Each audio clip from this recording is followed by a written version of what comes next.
कर्मण्येवाधिकारस्ते मा फलेषु कदाचन मा कर्मफलहेतुर्भूः मा ते संगोऽस्त्वविकर्मणि।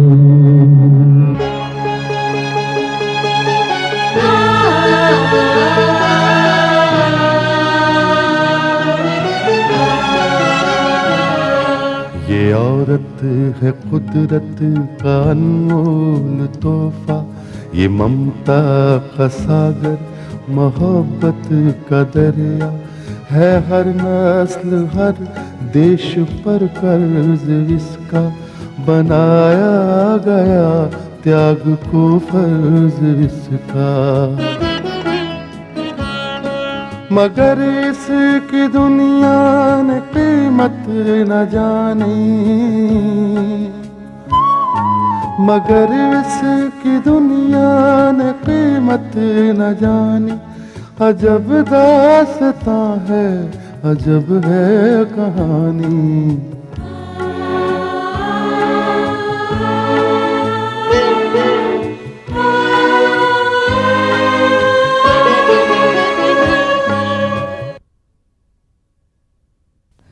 आज करण ने प्रगति के साथ फरेब करके ये साबित कर दिया है कि वो एक नाचने वाली का बेटा है। वो उस पेशावर औरत का बेटा है जिसकी जिंदगी छल कपट और धोखेबाजी के रास्ते से गुजरकर निष्ठा और जलालत पर खत्म होती है। उसे पैदा करके शायद मैंने गलती की, फिर मैंने तो अपने पापों का प्रायश्चित किया।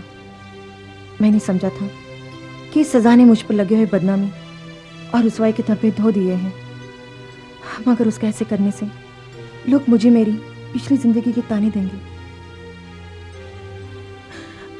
उसने जो गलत काम किया है उस दोष का दोषी उसे नहीं मुझे समझा जाएगा और लोग मेरी कोख को गाली देंगे। लेकिन अफसोस इस बात का है कि करण ठाकुर रुद्र प्रताप या विनोद ठाकुर के साथ मिल गया। वो तो वैसे भी उसका हक था और मैं खुद उसे इस हक को दिलाने के लिए उसे हवेली ले गई थी। लेकिन वो पहले कुछ अलग था। हाँ, आज तक मैं उसी धोखे में रही कि उस पर मेरे खून का कोई असर नहीं। उसने तो ये सिद्ध कर दिया कि वो एक नाचने वाली का बेटा है। नहीं मालती, तुम ऐसा क्यों कहती हो? उसमें सिर्फ तुम्हारा ही खून तो नहीं, ठाकुर रुद्र प्रताप का भी खून शामिल है। अगर कोक तो मेरी बदनाम होगी। मैंने उस अभागे का नाम करण इसलिए तो नहीं रखा था कि वो कौरवों के दल में शामिल हो जाए और सच्चाई, ईमानदारी और न्याय के खिलाफ लड़ाई शुरू कर दी। मैं आपसे पूछती ठकुराई कि करण की किस्मत में ऐसा क्यों लिखा है? वो क्यों ऐसा करता है? मालती, मुझे इस बात का जवाब खुद ही नहीं मिला, लेकिन एक दिन मुझे इसका जवाब जरूर मिलेगा। नहीं चाहिए मुझे इसका जवाब। अगर वो मिले तो उसे कह देना कि सारी दुनिया से माफ कर सकती है, मगर मालती उसे कभी माफ नहीं कर सकती। ठाकुराई,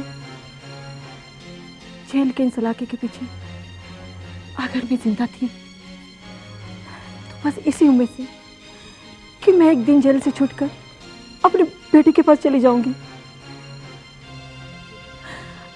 अब जब रिहाई का वक्त आया तो मुझे ये खबर सुननी पड़ी।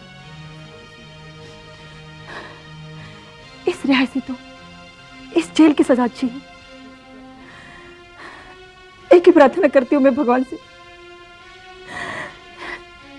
कि मुझे जिंदगी से रिहाई मिल जाए। मालती, ऐसा क्यों कहती है? तुझे जिंदगी में पहले ही क्या मिला है? जिंदगी ने क्या दिया है तुझे? ठकुराई, अगर जिंदगी ने मुझे कुछ नहीं दिया तो उसकी शिकायत नहीं थी मुझे। हाँ, अगर जिंदगी से मुझे कोई शिकायत है तो ये है कि मुझे करण जैसे बेटा क्यों दिया, क्यों दिया?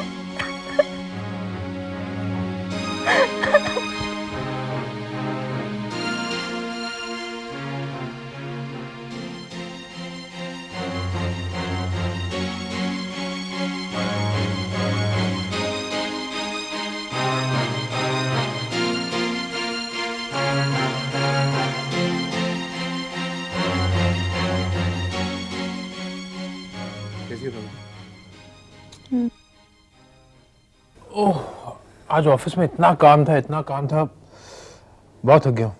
मोदी साहब भी नहीं आए थे।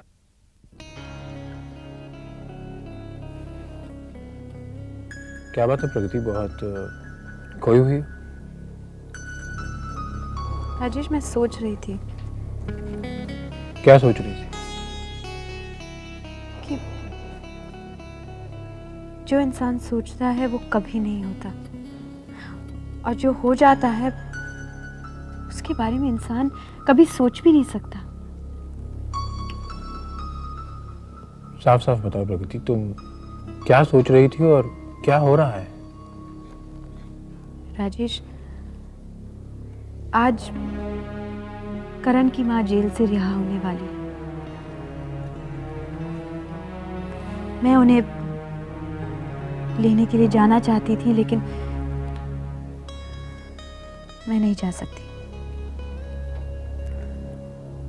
क्योंकि अगर तुम वहां जाओगी तो जाहिर है कि करण के बारे में बात होगी, और करण ने जो कुछ भी किया है उसके बारे में सुनकर उसकी मां को सदमा पहुंचेगा। तुमने बिल्कुल ठीक फैसला किया है प्रगति। राजेश,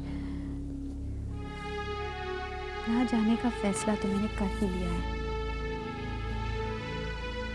लेकिन इस फैसले से मुझे कितनी तकलीफ हो रही है ये सिर्फ मैं जानती हूँ। और राजेश, मुझे तकलीफ इसलिए हो रही है कि मैं सोच भी नहीं सकती थी कि हालात ऐसे होंगे। मैंने सोचा था कि हम उनकी रिहाई का जश्न मनाएंगे, हम उनकी खुशी में शरीक होंगे, लेकिन अफसोस हम उनकी खुशी का हिस्सा नहीं बन पा रहे हैं, क्योंकि करण आज हमसे अलग है।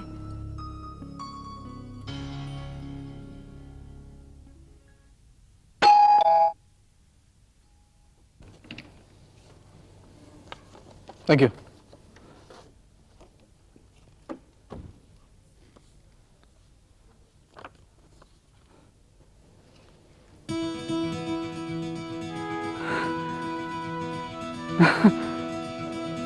माँ की सजा खत्म होने वाली, वो जेल से रिहा होने वाली।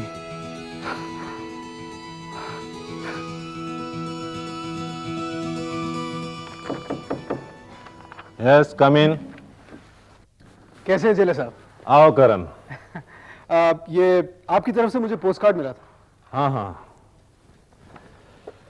करण, आज तुम्हारी माँ रिहा हो रही है। मैं उन्हीं को लेने आया हूँ। बैठो, मैं उनको लेकर आता हूँ। Thank you. प्लीज।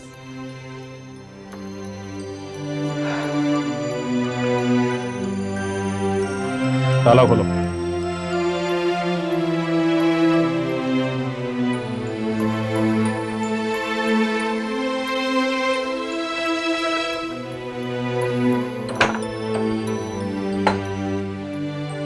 जेलर साहब, आप? हाँ मालती देवी, रिहाई मुबारक हो।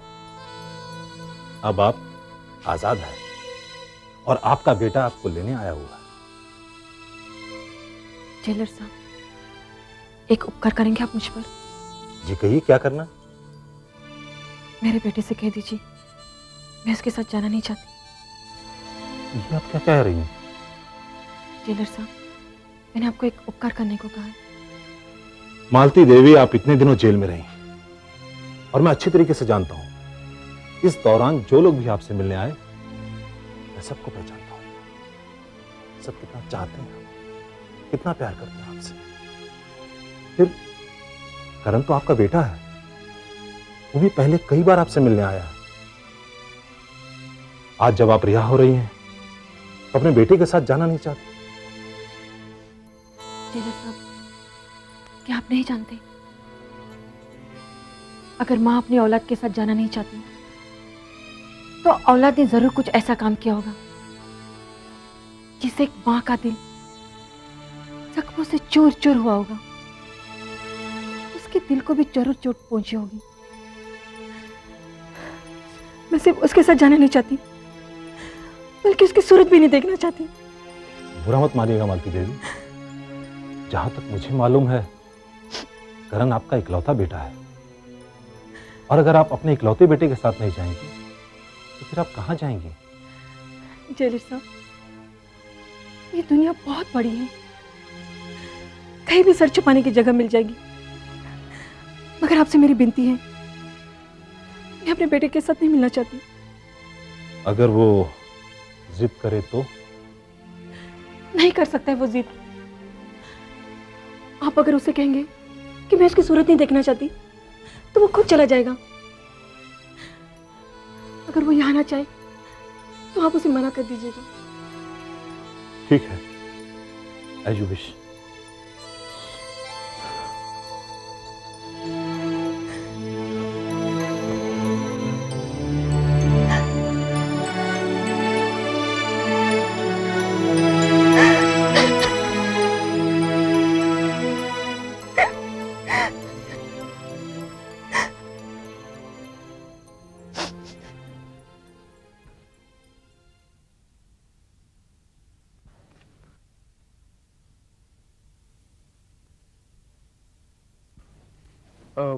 जेलर साहब, माँ नहीं है?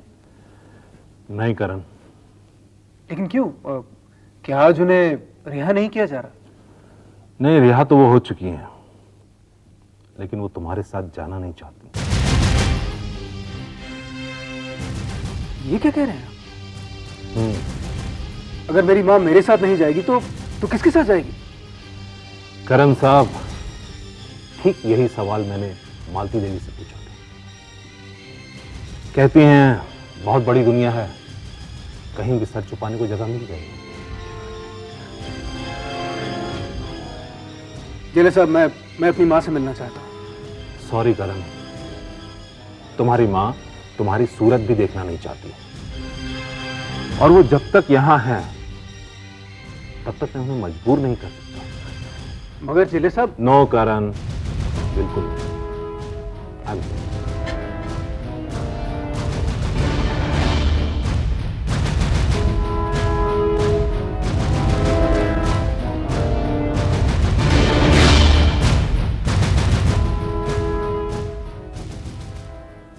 हाँ जी, मैंने आपकी बात सुन लिया।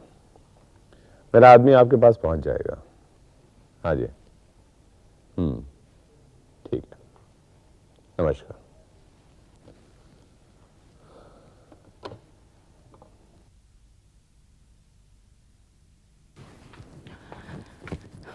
अरे आप यहाँ बैठे और मैं आपको आपके कमरे में ढूंढ रही थी।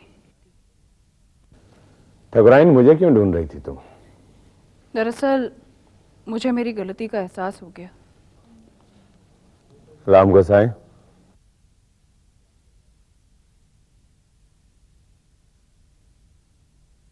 अगर मैंने आपसे माफी नहीं मांगी तो मुझे अपने आप में शर्मिंदगी होगी। ये क्या कह रही हो ठकुराइन तुम? किस बात का एहसास, किस बात की शर्मिंदगी? करण के वापस आने का।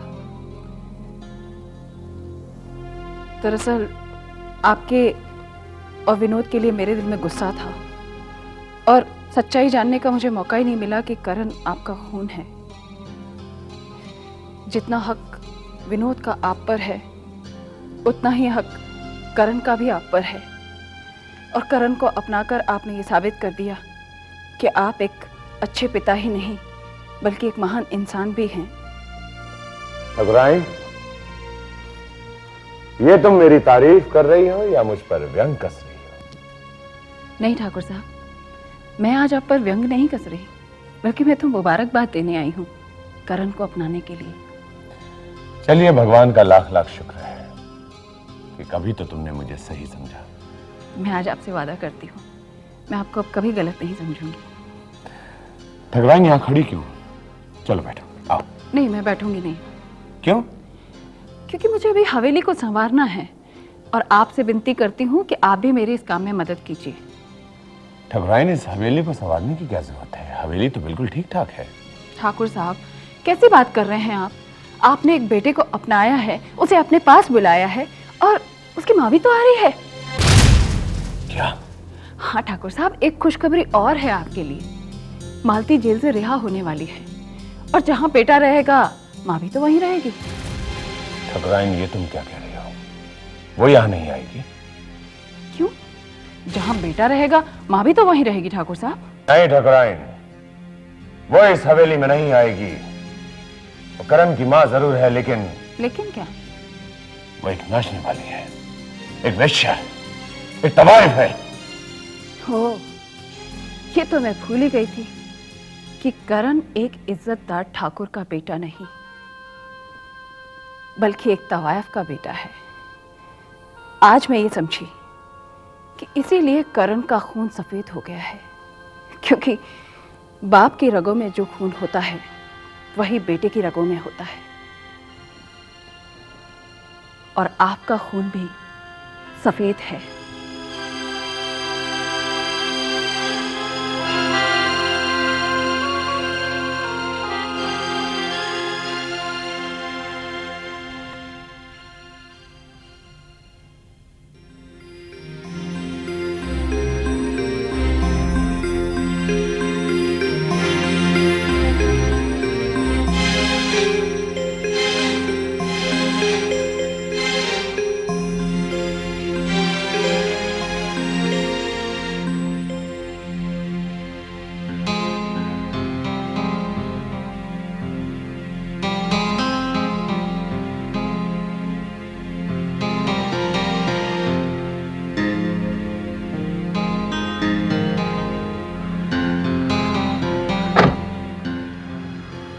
जीती रहे बेटी। क्या करण ने भेजा है तुझे? नहीं माँ जी, मैं खुद आई हूँ आपको लेने। क्या तुझे नहीं मालूम? मैं इस घर में नहीं जा सकती जहाँ करण रहता है। बेटी, मैं तेरे साथ नहीं आ सकती। माँ जी, जिस घर में आप नहीं जाना चाहती हैं, वो घर तो मैंने भी छोड़ दिया है। क्या? हाँ माँ जी, जो बात आपके दिल पर लगी है वही बात मेरे दिल में भी है। करण ने जो कुछ भी किया है उसके लिए शायद आप उसको माफ कर दे, क्योंकि आप उसकी माँ हैं। मगर मैं करण को कभी माफ नहीं कर सकती। मैं भी उसे कभी माफ नहीं कर सकती। मगर माँ जी, ये बात आपको कैसे पता लगी? ठकुराइन आई थी मेरे पास, उसने मुझे सब कुछ बता दिया। बाद में करण आया था मेरे पास, मैंने न सिर्फ उसके साथ जाने से इनकार कर दिया बल्कि उसकी सूरत भी देखने से मना कर दिया। आपने बिल्कुल ठीक किया माँ जी। अच्छा किया जो आप करण के साथ नहीं गई। माँ जी, मैंने करण का घर तो छोड़ दिया है, मगर मेरा घर भी तो है। आप मेरे साथ चलिए। बेटी, वो तो तेरा मायका है। माँ जी, आप उसे मेरा मायका नहीं, अपना घर समझिए। मैं आज आपकी बहू नहीं, आपकी बेटी बनकर आई हूँ। बेटी के घर तो चल सकती हैं। मगर बेटी, देखिए माँ जी, अगर आज आप मेरे साथ नहीं आई तो मुझ पर बहुत बड़ा इल्ज़ाम लगेगा। बेटी, तुझ पर इल्ज़ाम क्यों लगेगा?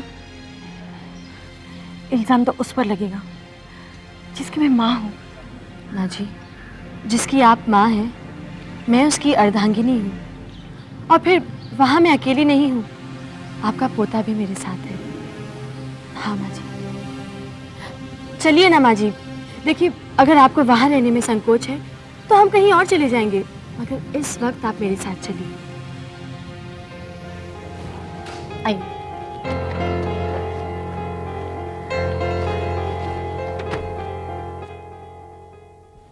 करण बेटे,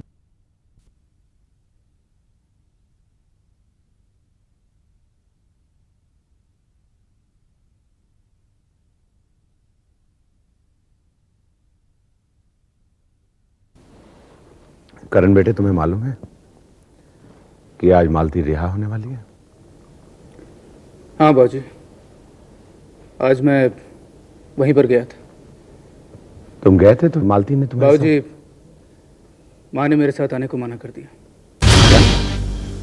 क्यों किया ऐसा मालती ने? शायद उन्हें मेरा आपके पास वापस लौट कर आना अच्छा नहीं लगा, इसलिए शायद मना कर दिया। नहीं करा, मालती ऐसा नहीं कर सकती। जरूर उसे किसी ने भड़काया होगा। करण, मालती से तुमने ये नहीं पूछा कि अगर वो तुम्हारे साथ नहीं जाएगी तो वो जाएगी कहां? बाबूजी, ये सवाल पूछने का तो मौका ही नहीं मिला। वो सिर्फ मुझसे मिलना ही नहीं चाहती थी, बल्कि बल्कि बल्कि मेरी सूरत तक देखने को तैयार नहीं थी। करण, वो कहीं हवेली तो नहीं गई है? मैं पता करता हूं। नहीं बाबूजी, वो हवेली नहीं गई। जब मैं वहां से निकल रहा था तो वहां पर मैंने कुसुम को देखा। मुझे लगता है कि कुसुम उन्हें अपने साथ अपने घर लेकर गई होगी। चलो, ये तो बहुत अच्छा हुआ। ये क्या कह रहे हैं बाबूजी? क्या अच्छा हुआ? एक माँ अपने बेटे के साथ रहने को तैयार नहीं है, क्या ये अच्छा हुआ? कुसुम अपना घर छोड़कर चली गई, क्या ये अच्छा हुआ? मेरी माँ कुसुम के साथ उसके घर में रह रही है, क्या ये अच्छा हुआ? मेरी तो कुछ भी समझ में नहीं आ रहा बाबूजी, मेरी कुछ समझ में नहीं आ रहा। करण, एक बात बताओ, कहीं तुम अपने फैसले पर पछता तो नहीं रहे?